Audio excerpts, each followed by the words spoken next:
بسم الله الرحمن الرحيم.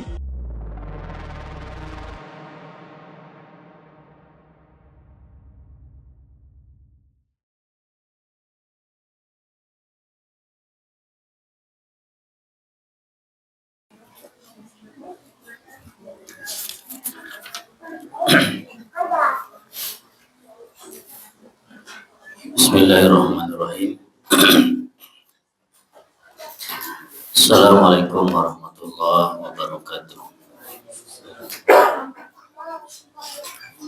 Alhamdulillahi wa kafa, wassalatu wassalamu ala nabi mustafa wa ala alihi wa sahbihi ahli sidqi wal wafa, amma ba'd. Fa inna asdaqal hadits kitabullah wa khairul hadi hadi Muhammadin sallallahu alaihi wasallam wa syarrul umuri muhdatsatuha wa kullu muhdatsatin bid'ah wa kullu bid'atin dhalalah wa kullu dhalalatin finnar. Kaum muslimin wal muslimat rahimakumullah, kita lanjutkan kajian kitab Tawdihul Ahkam, syarah kitab Bulughul Maram. Lanjutkan pembahasan bab tentang najis dan cara membersihkannya. Di pertemuan sebelumnya kita sudah jelaskan hadis Aisyah radhiyallahu anha tentang air mani. Rasulullah SAW mencuci air mani kemudian keluar menuju sholat dengan menggunakan baju tersebut, baju yang terkena air mani. Dalam riwayat Imam Muslim, Aisyah mengatakan, sungguh aku membersihkan, mengerik baju Rasulullah SAW, kemudian beliau sholat dengan baju tersebut.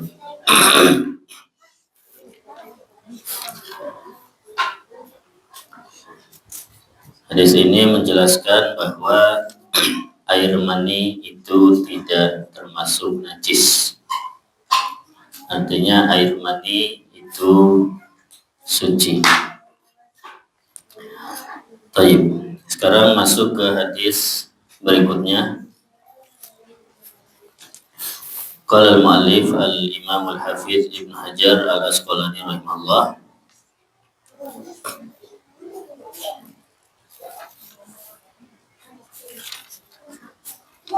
wa an Abi Samhi radhiyallahu anhu qala Nabi sallallahu alaihi wasallam, yusalu min baulil jariyati wa yurashu min baulil gulam.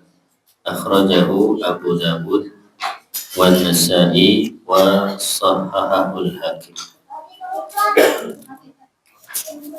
Terjemahannya dibaca. Dari Abu Hurairah dia berkata, Rasulullah Shallallahu Alaihi Wasallam bersabda, air seni bayi perempuan dicuci dengan air seni bayi laki-laki diperciki dengan air. Hadis riwayat Abu Dawud dan An-Nasa'i serta disahihkan oleh Al-Hakim. Baik. Hadis ini menunjukkan bahwa air kencing manusia itu merupakan najis, termasuk air kencing bayi, baik bayi laki-laki atau bayi perempuan, semuanya najis.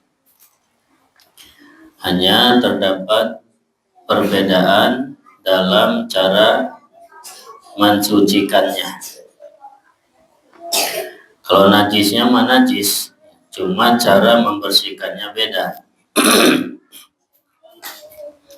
Yang pertama di sini, kalau air kencing bayi perempuan, maka membersihkannya dengan dicuci. Dengan dicuci. Kalau air kencing dari bayi laki-laki cukup dengan dipercik. Gitu. Itu udah cukup.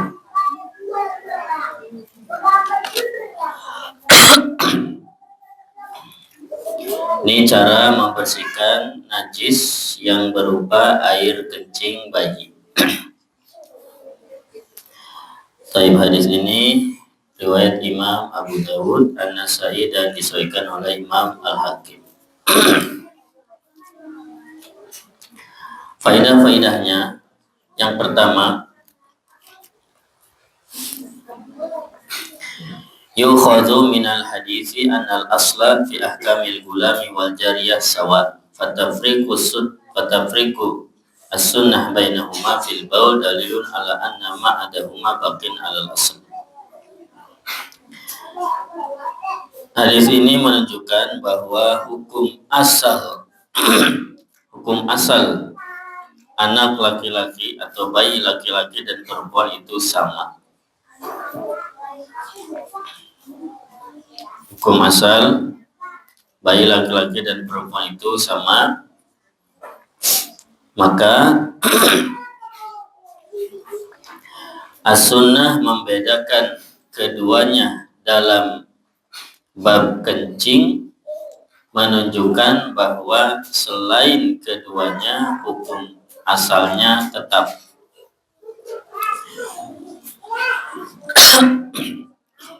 Maksudnya, kalau bayi laki-laki dan perempuan dibedakan, maka selain bayi itu hukumnya sama. Ya, bayi di sini maksudnya yang masih minum ASI, ya, artinya belum memakan makanan selain ASI, itu jariyah atau gulam. Artinya yang di atas itu, mau yang laki-laki atau perempuan, hukumnya tidak berubah, najis, ya, dan harus dicuci.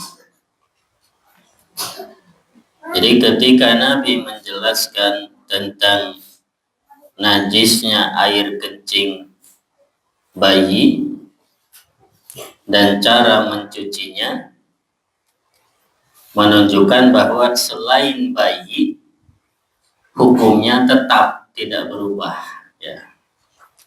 Yang berbeda itu bayi yang masih minum ASI saja. Itu yang dimaksud hadis ini, al-jariyah dan al-gulam. Berarti air kencing yang selain itu, ya, hukumnya apa? Ya tetap hukumnya najis. Itu hukum asalnya. Ya, dalilnya banyak. Ya, contohnya hadis orang Arab Baduy yang kencing di salah satu sisi masjid atau pojokan masjid. Kencing di area masjid, kemudian dihardik, dibentak, ya, oleh para sahabat, tapi kemudian oleh Nabi dibiarkan, ya, da'hu, ya, biarkan dia, biar kencingnya selesai. Habis itu Nabi meminta diambilkan air, ya, dalam wadah, kemudian bekas kencingnya disiram. Habis itu orang yang kencingnya diberi nasihat bahwa ini masjid, tidak boleh ada kotoran manusia. Nah, disiramnya air kencing menunjukkan bahwa air kencing itu najis. Itu hukum asal. Jadi hukum asal air kencing semuanya sama, najis. Nah, yang dibedakan di sini adalah yang bayi itu. Taib. Jadi al-jariyah itu bayi perempuan, hukumnya sama, yaitu dicuci. Kemudian al-gulam, bayi laki-laki, itu cukup dengan dipercik. Taib. Ini faidah pertama. Faidah yang kedua,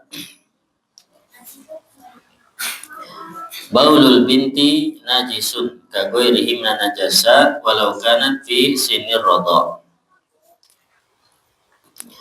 Faidah yang kedua, air kencing anak perempuan itu najis meskipun di usia menyusui.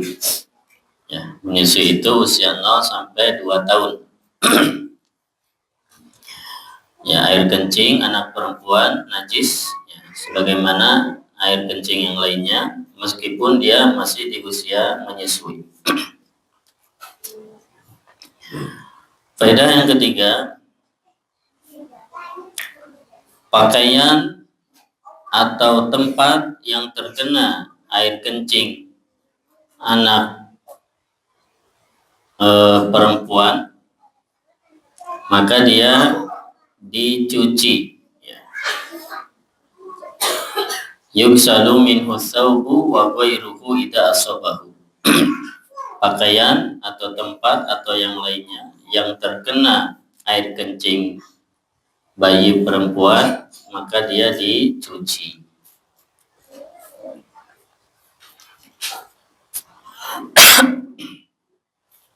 Faedah keempat, baulul gulam alladzi lam ya'kul at-ta'am li syahwah najisun walakin najasatuhu akhaf. Faedah yang keempat, air kencing anak atau bayi laki-laki yang belum makan makanan maksudnya dia hanya makan dari ASI saja. Yang belum makanan maka itu najis. Akan tetapi najisnya lebih ringan daripada najisnya kencing bayi perempuan. Itu. Jadi najisnya sama najis, cuma yang kencing laki-laki lebih ringan, makanya dia cukup dipercik. Walau alam bedanya apa ya? Kalau secara zahir sama atau beda? Sama ya, tapi laki-laki dan perempuan dibedakan. Yang laki-laki mah dicuci, ya. yang perempuan mah dicuci, yang laki-laki dipercik. Gitu. Baik. Faedah selanjutnya, yakfi fi tathhiri ma asabahu balul gulam alladhi lam ya'kul li syahwah rassuhu bil ma'i faqat. Faedah yang kelima, cukup dalam membersihkan yang terkena air kencing laki-laki, bayi laki-laki, cukup dipercik dengan air tanpa dicuci. Itu ya. Jadi dengan dipercik itu udah suci. Misalnya ya kita mangku bayi kita, ya anak kita laki-laki, terus tiba-tiba ompol gitu ya, kena baju kita, itu dipercikan. Percik itu kita ngambil air, ya, tangan kita ambil air, disiram, dipercik. Itu sudah, baju ini boleh kalau mau dipakai sholat, gitu ya. Meskipun secara zahir kalau dipercik saja ya mungkin masih ada bekas-bekasnya. Ya, tapi adanya bekas itu ya, tidak ngaruh. Ya. Jadi tidak semua yang berbekas itu berarti harus dihilangkan, tidak. Contohnya ini, ketika Nabi menjelaskan air kencing bayi laki-laki itu cukup dipercik, ya sudah. Ya. Kemudian nanti di hadis berikutnya juga tentang darah haid. Ya. Kalau udah dibersihkan sebisa kita, tapi masih ada bekasnya, ya sudah, dimaafkan. Taib. Faedah berikutnya,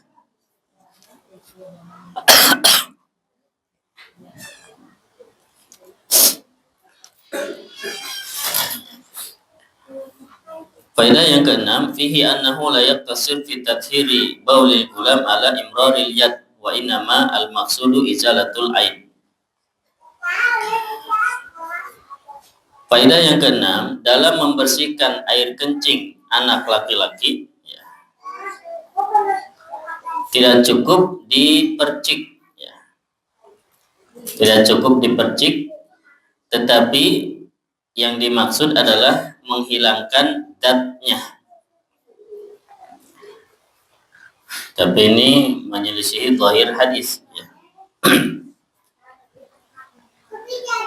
Zahir hadisnya cukup dipercik, ya. Wallahu a'lam. Faedah ketujuh,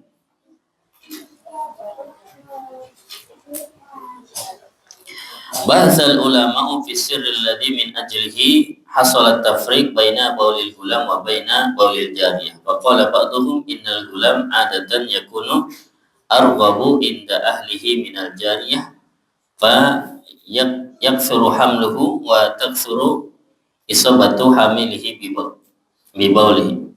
Fa min babi taysir khufifa fi ghusli najasati baulihi. Para ulama membahas tentang rahasia kenapa kencing bayi laki-laki dan kencing bayi perempuan itu dibedakan. Ya. Ini sifatnya ijtihadi, penelitian, tapi tidak qat'i, ya, hanya ijtihad dari para ulama. Apa rahasia perbedaannya? Sebagian ada yang mengatakan bayi laki-laki itu lebih disukai, ya, lebih dicintai, ya, ketimbang yang perempuan. Sehingga bayi laki-laki itu lebih sering, ya, digendong, dipangku. Karena lebih sering, maka dia lebih sering air kencingnya mengenai pakaian. Maka termasuk pemudahan atau termasuk memudahkan dari syariat, ya, maka meringankan cara mencucinya. Karena kalau harus dicuci mungkin repot, ya, kan sering dipangku. Apalagi zaman dulu, ya, di zaman jahiliyah, ya, mereka itu tidak suka kalau bayi yang lahir itu perempuan. Bahkan ada semacam tradisi budaya, kalau bayi yang lahir itu perempuan, ya, mereka merasa malu, ya, menanggung malu. Kemudian kalau tidak kuat menahan malu, mereka bisa sampai mengubur bayinya hidup-hidup, ya. Ini yang disebut wa'dul banat, ya, mengubur bayi perempuan hidup-hidup karena dianggap aib. Ya, dalam Al-Quran disebutkan wa idza busyira ahaduhum bil unsa dhalla wajhuhu muswadda wa huwa kadhib yatawara minal qaumi min su'i ma busyira bih ayumsikuhu ala hunin am yadsuhu bit turab. Apabila salah seorang mereka, orang-orang kafir, diberi kabar gembira dengan kelahiran anak perempuan, maka seketika wajahnya itu muswadda, menghitam, wa huwa kadhim, dan dia bungkam, artinya enggak bisa bicara.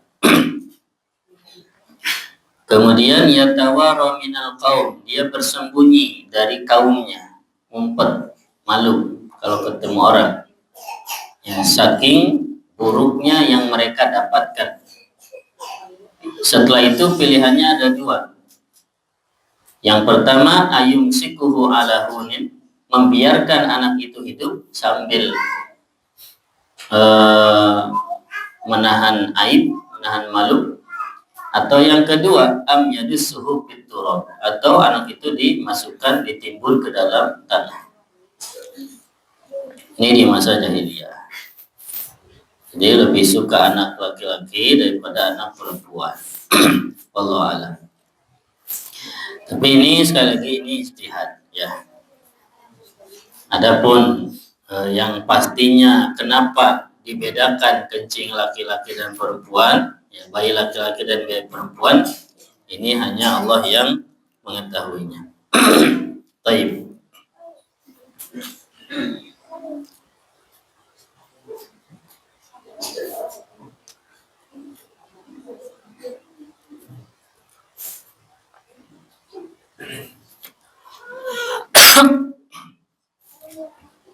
Ada lagi yang mengatakan kencing laki-laki itu keluar dengan kuat, ya artinya dia saluran air kencingnya mudah, salurannya sempit, kemudian keluarnya dengan kuat, ya biquwatin wasidah, dorongannya kuat, maka air kencingnya bisa tersebar, ya, dan keluarnya banyak. Maka hikmah menuntut untuk meringankan cara mensucikannya, ya, berbeda dengan kencing bayi perempuan yang dia keluar dari salurannya yang lebih lebar, ya, dan tidak terlalu kuat. Ini juga ijtihad. Dan banyak yang lainnya. Intinya air kencing bayi laki-laki dan bayi perempuan ini berbeda dalam cara mensucikannya, ya, hanya keduanya sama-sama najisnya. Baik.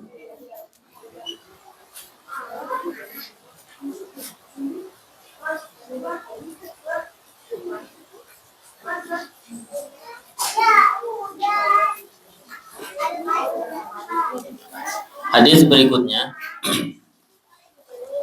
wa an Asma binti Abi Bakr radhiyallahu anhuma anna Nabiy sallallahu alaihi wasallam qala fi damil haid yusibu thawba tahuttuhu thumma taqrusuhu bil ma thumma tandahuhu thumma tusalli fi, muttafaqun alaih. Artinya dari Asma binti Abu Bakar radhiyallahu anhu bahwa Nabi Shallallahu Alaihi Wasallam pernah bersabda, gabungan darah haid yang memulai baju, dia perempuan itu menggosokkan kemudian menggaruk-garuknya dengan jari kemudian memperhatikan, kemudian dia dapat sholat dengan baju tersebut. Hadis riwayat muttafaq alaih. Baik. Hadis ini menunjukkan tata cara membersihkan pakaian yang terkena darah haid, ya, dikerik, digosok, kemudian dibilas dengan air. Setelah itu boleh dipakai sholat. Baik, ini menunjukkan bahwa darah haid itu najis. Darah, ya, yang keluar dari tubuh manusia, ya, yang najis adalah darah haid, kemudian darah nifas itu juga najis.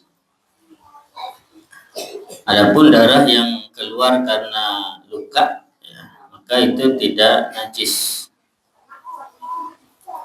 Ya, darah yang keluar karena luka, ya, maka dia tidak najis. Dalilnya adalah di antara sebagian sahabat Nabi, ya, pernah ketika sedang sholat, kemudian ada yang tertusuk panah, kemudian tentunya mengalir darah dari tusukan anak panah itu, tapi dia sholatnya tetap lanjut. Ya, artinya darah yang keluar karena luka ini tidak membatalkan sholat, ya, dan dia tidak najis. Baik. Faidah-faidahnya, yang pertama, najasatu damil haid wa annahu la yu'fa an yasiri. Hadis ini menunjukkan najisnya darah haid dan dia tidak dimaafkan meskipun sedikit. Artinya sedikit pun dia harus dicuci, wajib, ya. Kalau mengenai pakaian, mengenai badan, wajib dihilangkan.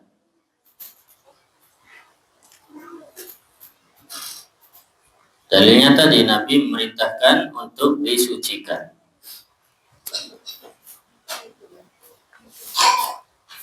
Faidah yang kedua, inna izalata najasah min tsawbi wal badani wal buqati syartun min syurutis shalah. Menghilangkan najis pada pakaian, badan, dan tempat merupakan syarat dari syarat-syarat sholat.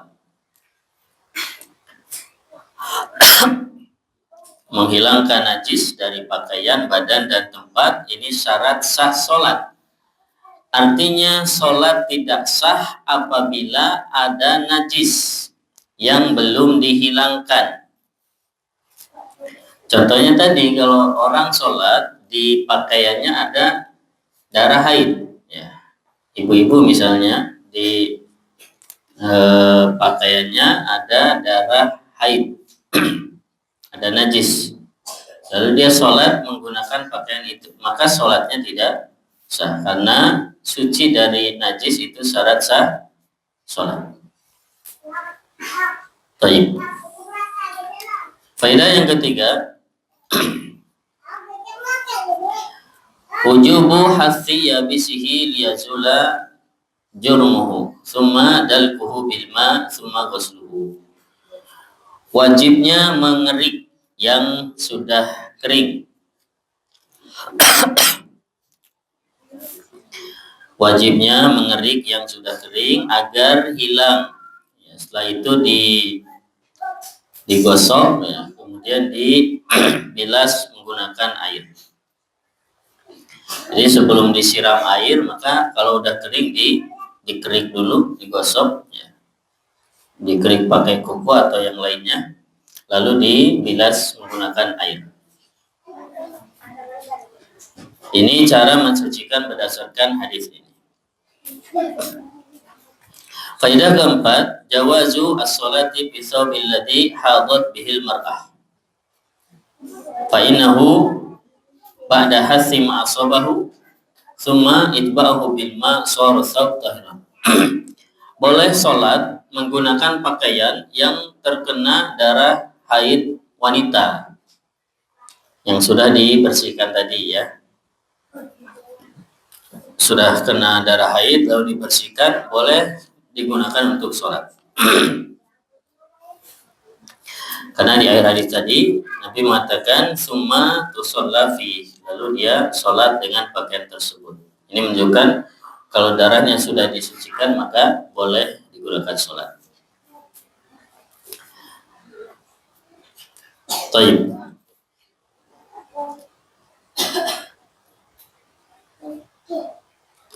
Amma badanul mar'atil haid wa irquha wa nahwu fatahirun fa innaha lam tu'mar bi ghusli thawbi haidha illa ma asabahu min buqi damil haid wa ma adahu baqin ala asl tahar. Adapun badan si perempuan yang haid, ya, begitupun keringatnya, maka dia suci, ya. Jadi yang najis itu darahnya saja, ya, darahnya saja. Adapun tubuhnya maka itu hukum asalnya suci, ya.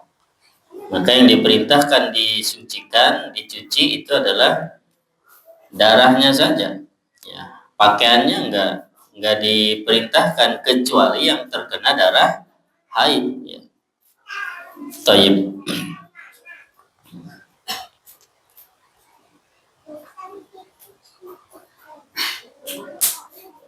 Faidah selanjutnya, qauluhu thumma tusalla fihi dalilun ala anna najasatal yabisah la tazulu wa yutahharu mahalluha illa bihadhil amaliyah. Faidah kelima, sabda Nabi SAW, kemudian sholat dengan pakaian tersebut menunjukkan bahwa najis yang kering tidak bisa hilang dan disucikan kecuali dengan tata cara yang tadi disebutkan, tata cara yang 3, ya. Jadi najis yang sudah kering, cara mensucikannya tadi dikerik dulu, digosok-gosok, kemudian dibilas menggunakan air, ya. Jadi tidak boleh kurang dari 3 tadi.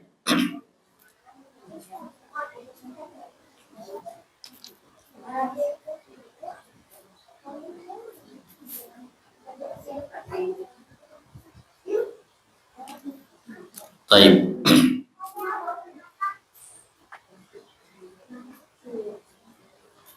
Faedah keenam, al-haditsu dalilun ala annal wajibah wa izalatun najasah faqat wa annahu la yustaratu adadun muayyan minal ghusalat. Hadis ini menunjukkan yang wajib atau yang diwajibkan adalah menghilangkan najis saja. Tidak disyaratkan bilangan-bilangan tertentu. Jadi cukup yang penting najisnya hilang. Mau 1 kali, mau 2 kali, 3 kali itu bebas. Baik.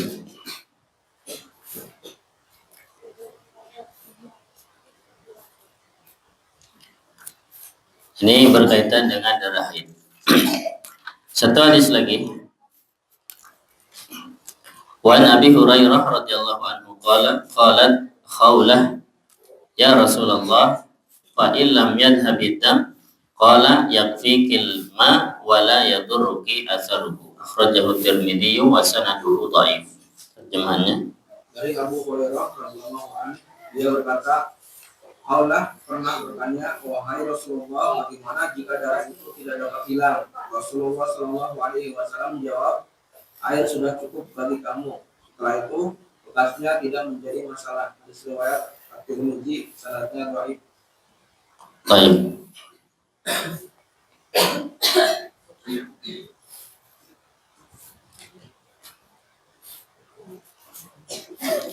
Al-Imam Ibnu Hajar rahimahullah beliau mengatakan hadis ini dikeluarkan oleh Imam At-Tirmidzi dan sanadnya dhaif. Ini didhaifkan oleh Al-Imam Ibnu Hajar ya, karena di dalam sanadnya terdapat perawi yang bernama Ibnu Luhai'ah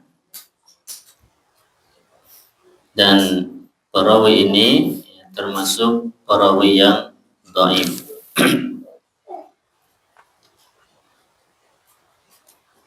Adapun Syekh Al-Albani rahimahullah beliau mengatakan hadis ini sahih, dikeluarkan oleh Imam Abu Dawud, Imam Al-Baihaqi dan yang lainnya bi isnadin sahih dengan sanad yang sahih.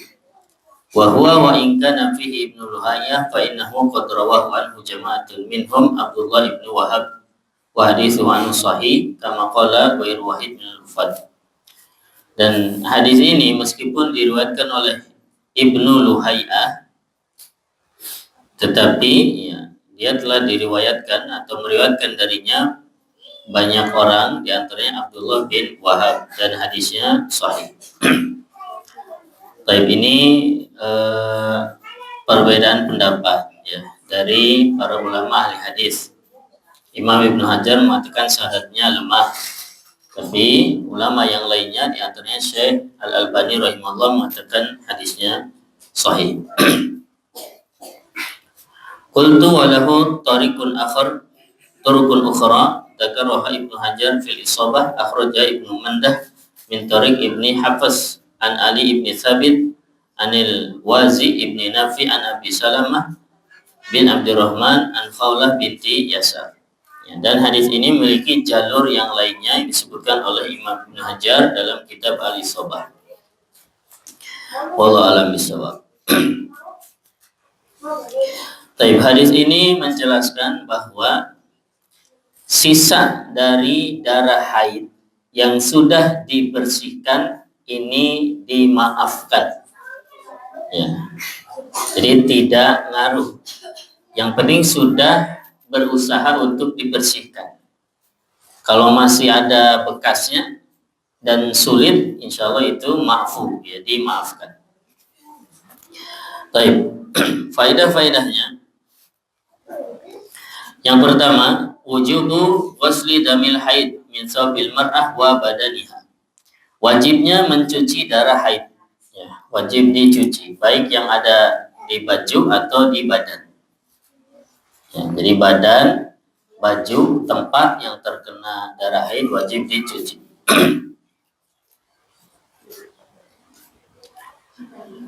Faedah yang kedua, yakunu ghusluhu bil ma. Ya, mencucinya wajib dengan air. Ya.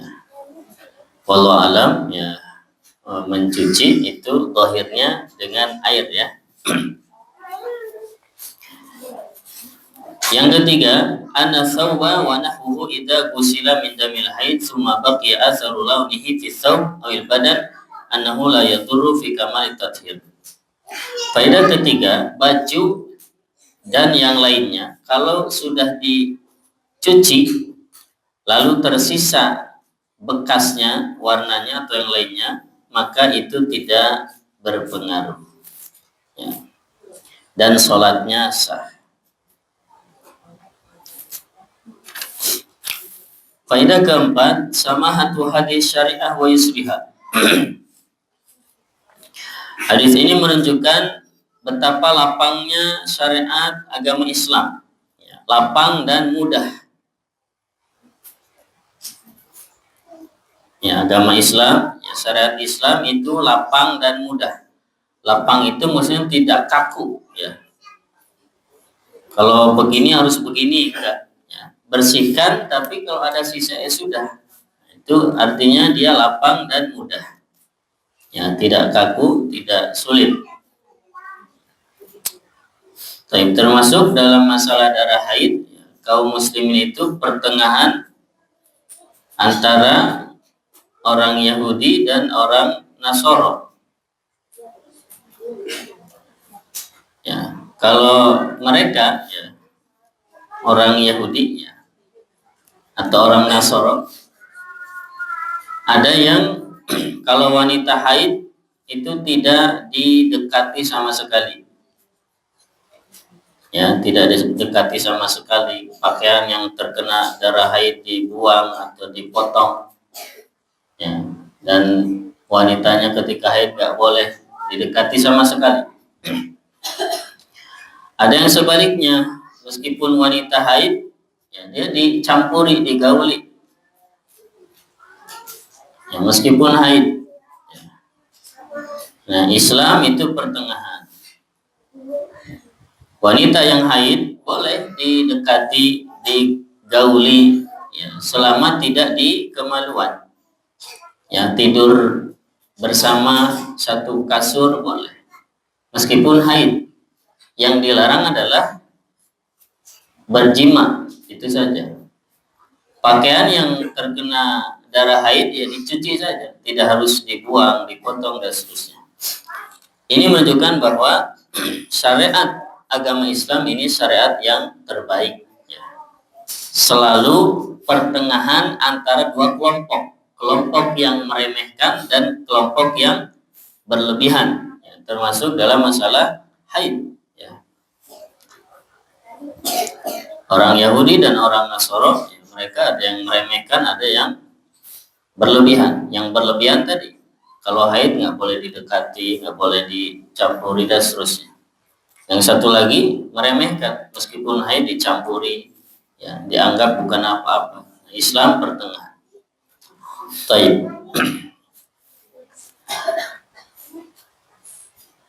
Faedah selanjutnya,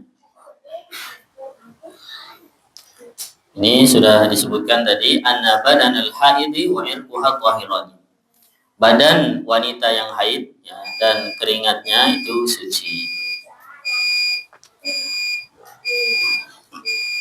Kemudian yang keenam, al-maqsudu bit taharah wal ibtiad an najasat wa an yakuna al-musalli al-akmali hay'ah wa sani zinah hina munajati rabbih tabaraka ta'ala. Yang dimaksud mensucikan ya, yaitu menjauhi najis. Yang dimaksud mensucikan atau bersuci dan menjauhi najis yaitu agar orang yang sholat ya, berada dalam keadaan yang paling sempurna.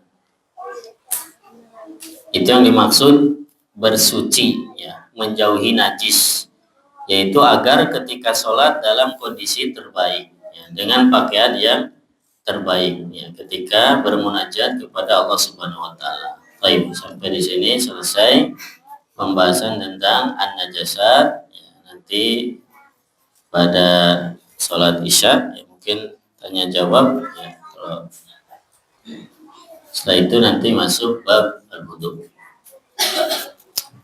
Tapi wallahu alam bisawab, kita break dulu ya, break adzan dan sholat isya, nanti kita lanjutkan.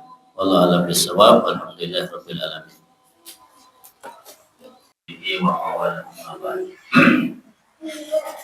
Para jemaah kaum muslimin rahimakumullah, tadi sudah kita selesaikan pembahasan tentang bab najasa wa izalatuha. Nanti pertemuan berikutnya bab wudu. Mungkin selanjutnya kalau ada pertanyaan terkait bab najis atau bab sebelumnya, dan silakan kalau ada pertanyaan.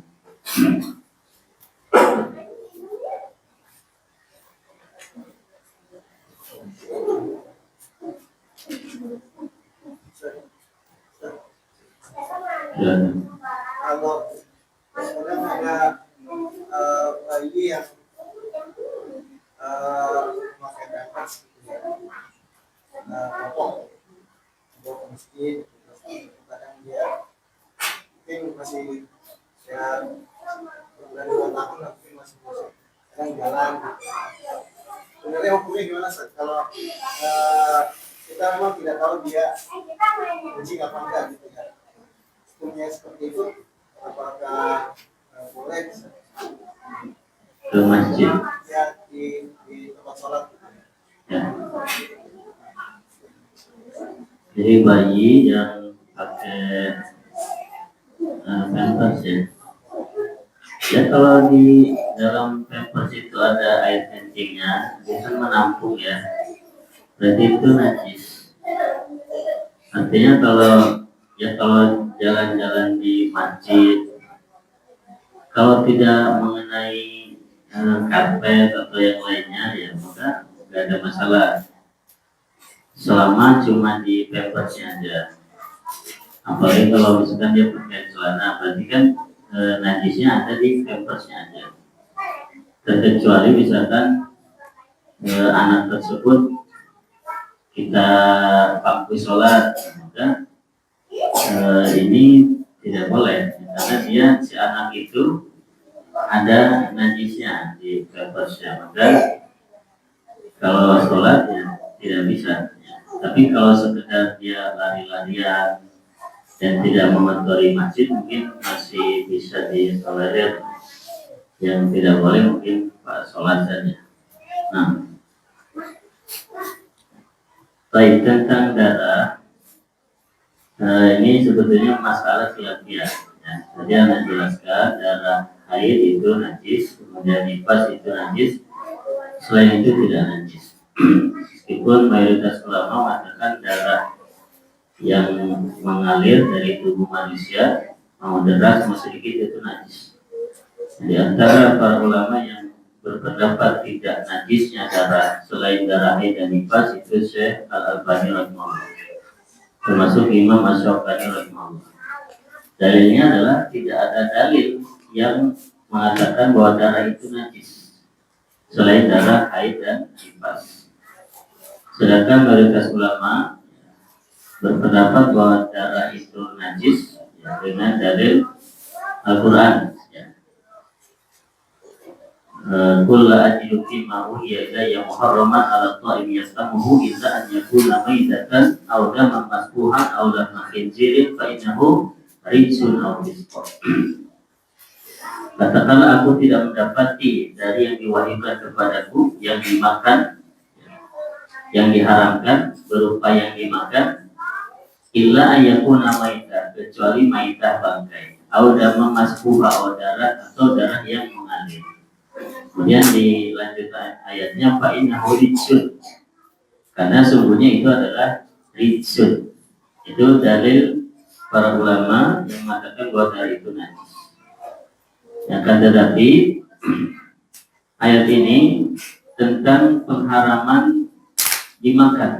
Ya, artinya ayat ini tentang pengharaman. Dan sudah kita disampaikan di awal, sesuatu yang diharamkan apakah itu najis atau tidak belum tentu.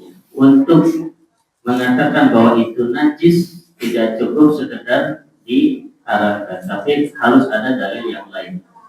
Dalam ayat ini dikatakan fa innahu rijsun, maka sungguhnya dia kotor. atau najis. Kata rijsu itu sering diartikan najis. Cuma masalahnya kata ganti yang ada dalam ayat ini, apakah kembali ke yang terdekat, yaitu daging babi, atau kembali kepada keseluruhannya?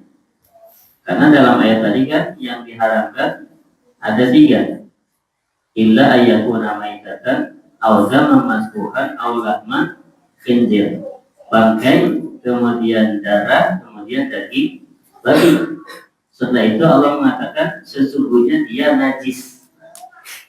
Sesungguhnya dia najis. Dianya itu kemana? Apakah ke yang terdekat, yaitu daging babi, atau kepada keseluruhan? Bangkai, darah, dan daging babi. Itu masalah khilafiyah. Kalau bangkai sudah jelas, dalilnya sudah kita bahas. Ketika ada bangkai tikus jatuh ke makanan, Nabi perintahkan makanan yang kena bangkai tikus suruh dibuang. Nah, suruh dibuang itu menunjukkan itu najis. Berarti bangkai najis. Kemudian daging babi, itu juga sudah jelas kenajisannya, haram dan najis. Najisnya najis ainnya, zatnya. Adapun darah tadi yang ada dari dalil itu darah haid, dalilnya tadi sudah kita baca, termasuk juga darah nifas. Adapun darah yang lainnya ini mahalul khilaf. Para ulama berbeda pendapat. Anak pribadi berpendapat tidak najis selain darah haid dan darah nifas. Ada yang bertanya lagi? Ya. Ini berkaitan dengan keraguan-keraguan kalangan pengusaha. Kalau mencuci baju kan biasanya sekarang mencuci pakai mesin cuci saja. Ya. Kadang-kadang ada baju atau pakaian anak-anak yang sangat najis. Itu ada beberapa mereka beranggapan bahwa jangan dicampur dengan bajunya orang dewasa gitu. Khawatir nanti najisnya nempel gitu. Itu baiknya gimana? Boleh dicampur apa yang harus dipisah? Jadi pakaian yang kena najis sama pakaian yang bersih, cara mencucinya jangan disatukan, karena nanti akan tercampur gitu. Ya itu bukan sesuatu kewajiban. Ya. Cuma mungkin lebih baiknya disendirikan, dipisahkan. Yang ada najisnya dia dibersihkan dulu supaya tidak tercampur dengan yang bersih. Tapi kalaupun dicampurkan, nanti juga ujung-ujungnya kan semuanya bersih. Artinya bukan satu kewajiban, enggak, atau misalnya harus dipisah gitu, enggak. Kalaupun dicampur kan nanti dikasih air, dikasih soklin misalnya, itu kan ujung-ujungnya semuanya akan jadi suci. Ya, jadi wallahualam itu bukan keharusan. Tapi kalau mau dipisahkan ya tidak apa-apa juga. Untuk kehati-hatian saja. Dan jangan diwajibkan seperti itu. Nah, ya. Dan kalau tadi yang terkena kencing bayi perempuannya dicuci saja. Ya. Tapi kalau badan sendiri Ustaz, boleh nggak dipakai tisu? Misalnya mau diajak sholat, tapi kalau bisa pipis tuh cuma dilap tisunya aja gitu. Nggak perlu dicuci kan? Bagaimana Ustaz? Badan kita karena badan si bayinya. Maksudnya kalau lagi dia pipis itu apa harus dibasuh juga? Gimana? Ya. Ini kembali ke kaidah asal. Ya. Pakaian, badan, dan tempat yang terkena najis maka dia wajib dicuci. Ya, dicuci itu berarti disiramkan air. Kalau dengan tisu basah, apakah itu masuk kategori dicuci? Yaitu mungkin cuma dielap aja ya. Walaupun itu basah ada airnya. Karena kalau mencuci itu dia ada siraman. Ya, jadi air disiramkan itu mencuci. Makanya kalau orang ini wudhu ya, kan suka ada wudhu pakai air apa tuh? Orang di Masjid Nabawi atau di Masjidil Haram mau wudhu malas keluar, cuma pakai air aqua gelas gitu. Itu dia cuma digosok-gosok gitu. Cuci wajah misalkan airnya setetes, terus digosok-gosok. Nah, ini khawatirnya nggak termasuk dalam kategori mencuci. Mencuci itu ada air lalu dibasuhkan, itu namanya mencuci. Kalau cuma tangan dibasahi, ya dituangin air ke tangan, terus di gini-gini, terus diusapkan ke wajah, ini belum masuk mencuci. Termasuk tadi si bayi, kemudian dia kena kompor atau ngompol kena badannya, ya hukum asalnya dia dicuci. Ya. Meskipun ya namanya bayi ya, dia kan nggak akan sholat, nggak akan apa, tapi itu kan terkena najis yang hukum asalnya dicuci. Nah,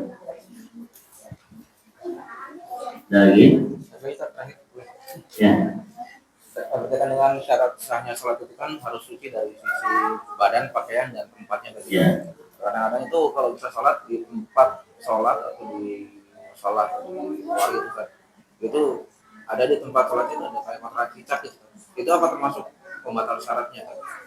Kalau yakin bahwa itu kotoran cicak dan kotoran cicak itu masuknya najis, ya nggak boleh, harus dibersihkan dulu.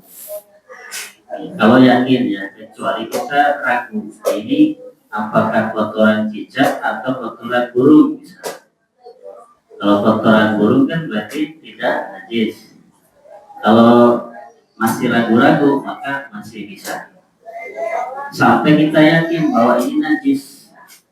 Kita udah tahu najis, masih sholat pakai karpet yang najis, ya berarti nggak boleh, nggak sah sholat. Ya, harus diulang. Meskipun nggak pernah misalkan sajadah, tapi dia di luar sajadahnya di sebelahnya atau di kanan kirinya gitu. Ya tetap itu kan tempat dia sholat. Ya. Walaupun dia nggak kena, ya. Tapi itu kan sajadah itu dia pakai sholat. Ya. Sajadah itu kan sholat kita sendiri, kecuali karpet ini kan panjang. Yang kena najis sebelah sini misalnya, kita sholat sebelah sini, ini mungkin masih bisa. Tapi kalau sajadah itu kan satu kesatuan, ya, kita sholat di situ, ya kita bisa aja nggak kena. Misalnya najis sebelah sini, pas kita sujud di sebelah sini, cuma kan itu satu kesatuan. Ya, kalau karpet ini kan lebar, yang belah sini kena najis, kita sholat di sini itu masih bisa. Ya, bahwa makanya harus hati-hati betul ya masalah najis ini, termasuk di sajadah, di karpet, di baju, ini harus dicek-cek dulu sebelum kita sholat itu. Sajadah itu kadang ada ya sebagian yang kadang ke masjid itu ada kucing ya, kadang kucing itu kencing di situ suka ada. Atau karpet juga, ini harus diperiksa dan dibersihkan. Nah, saya cukup ya. Nanti pertemuan berikutnya berarti habis lebaran ya. Ya, libur dulu. Pembahasannya tentang bab al-wudu insyaallah. Baik, kita tutup dengan doa kafaratul majelis. Subhanallah wa bihamdihi, asyhadu an la ilaha illa anta, astaghfiruka wa atubu ilaik. Assalamualaikum warahmatullahi wabarakatuh.